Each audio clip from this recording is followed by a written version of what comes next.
It's good to be with you here on this final work day, this Friday of the Word of Encouragement.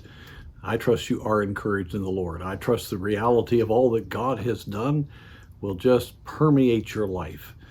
And today I want to talk about being an influence in our community. Our communities need to have the influence of godly people. As you know, God had called Abraham out of Ur of the Chaldees on the southern part of the Fertile Crescent. And then he moved up to Haran at the top part of the Fertile Crescent. And then God sent him directly into the land of Canaan. The Canaanites were the cursed children of Ham, and these people were people that God was going to endeavor to reach, but then was eventually going to have to judge. And so Abraham was going into a foreign territory, not a friendly territory, and he would have a number of issues while he was sojourning there. But that was going to eventually become what we know now as the land of Israel, God's place where he himself brought his presence with his people. And Abraham believed God, and it was counted to him for righteousness.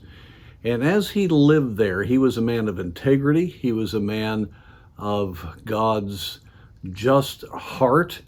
He communed with the Lord. He was a tremendous testimony to that entire group of people.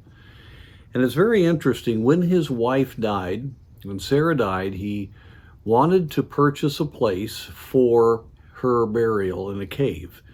And he didn't own any land, and so he had to go to the people of the land, the sons of Heth, and he asked them about the cave of Machpelah.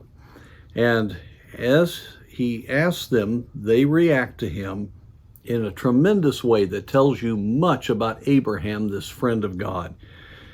Genesis 23, verse 6. Hear us, my Lord. These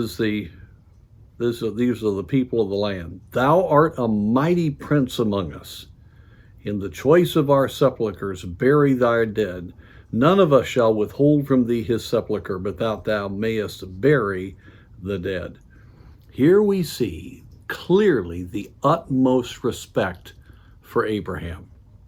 They certainly saw the fact that he had much, but that God had blessed him. And clearly he had treated the people around him in an appropriate and proper way, which is a wonderful thing. And so at this time of need, they responded well to him.